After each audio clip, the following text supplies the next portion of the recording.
International Short Stories, Volume 1, American Stories, edited by William Patton.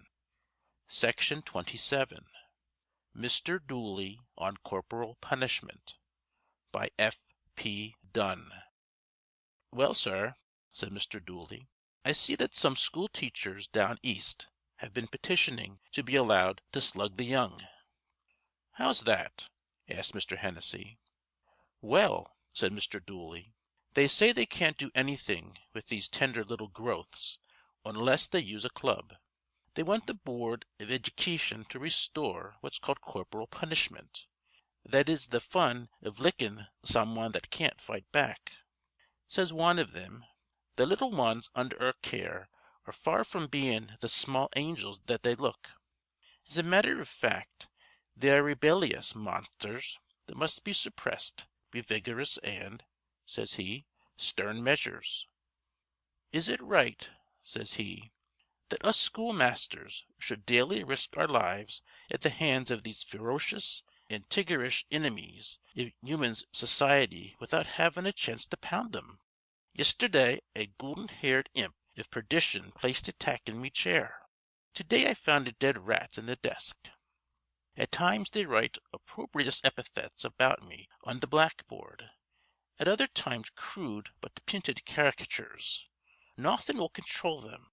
They hurl the murderous spitball. They pull the braid of the little girl.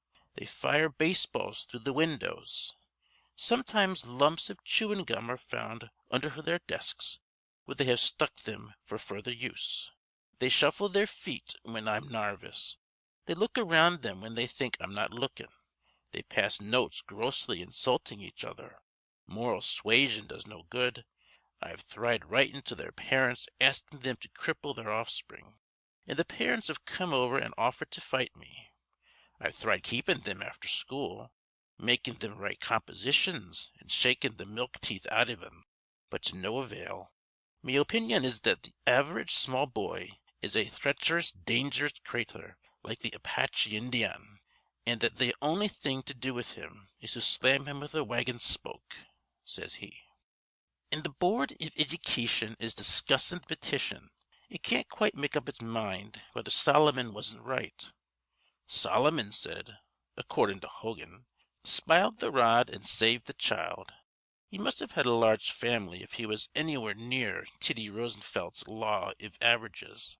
I don't see how he could have spared 'em from writin' from correctin' his family. He must have set up nights.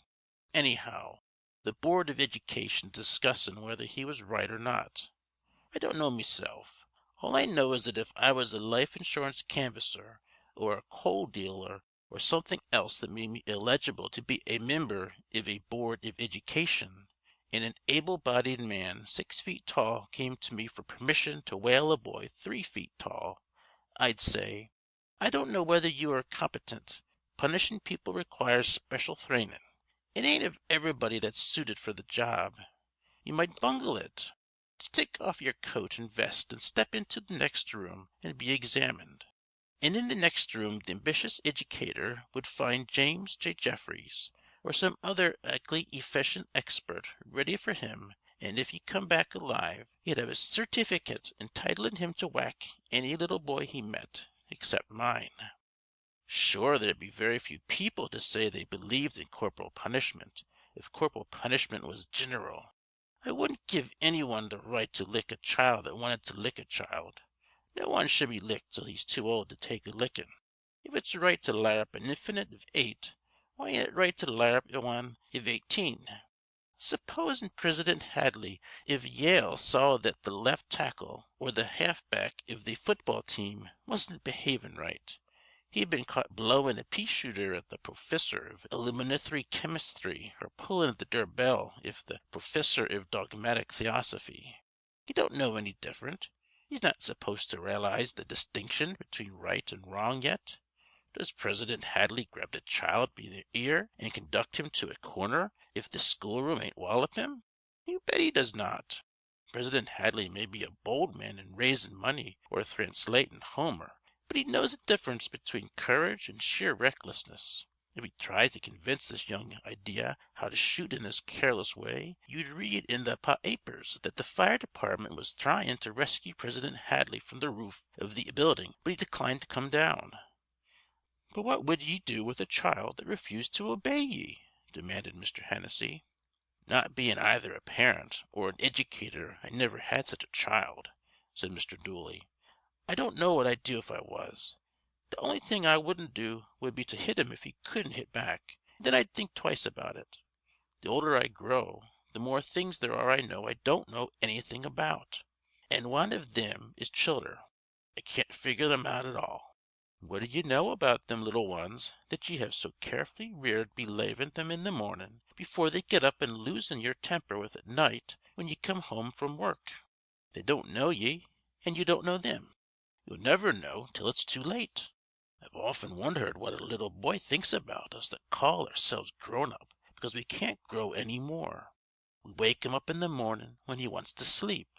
We make him wash his face when he knows it don't need washin', then as much as it will later, and we send him back to comb his hair in a way he don't approve of at all. We fire him off to school just about the time of day when any one ought to be out of doors.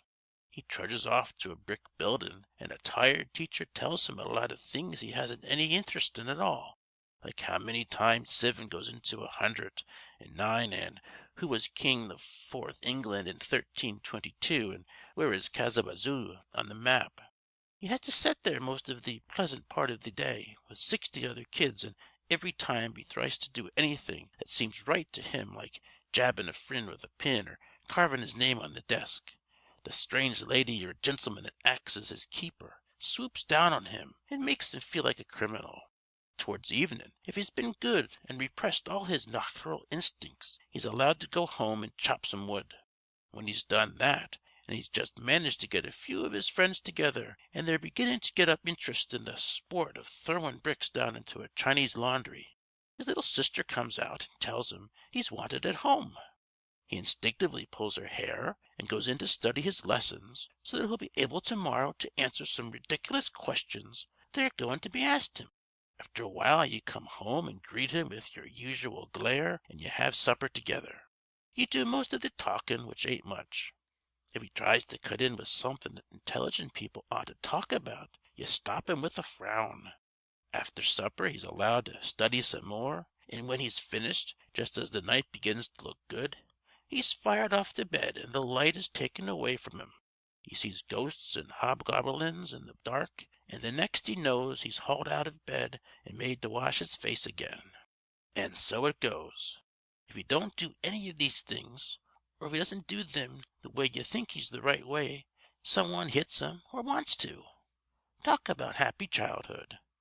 How would ye like to have 20 or 30 people issuin' foolish orders to ye, makin' ye do things you didn't want to do, and never understandin' at all why it was so? 'Tis like livin' on this earth and bein' ruled by the inhabitants of Mars. He has his world, you can bet on that, and 'tis a mighty important world. Who knows why a kid would rather eat potatoes cooked nice and black on a fire made of straw and old boots than the delicious oatmeal so carefully and so often prepared for him by his kind parents? Who knows why he thinks a dark hole under a sidewalk is a robber's cave? Who knows why he likes to collect in one pocket a ball of twine, glass marbles, chewing gum, a dead sparrow, and half a lemon? Who knows what his seasons are? They are not mine, and they're not yours.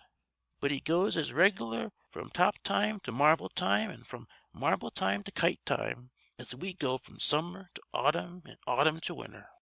Today he's tryin' to annihilate another boy's stick top with his.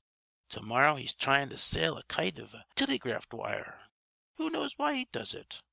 Faith, we know nothin' about him, and he knows nothin' about us. I can remember when I was a little boy, but I can't remember how I was a little boy. I call back so as yisterday the things I did, but why I did them I don't know. Faith, if I could look forward to the things I've done, I could no more aisily explain why I was goin' to do them. Maybe we're both wrong in the way we look at each other, us and the childer. We think we've grown up, and they don't guess that we're childer.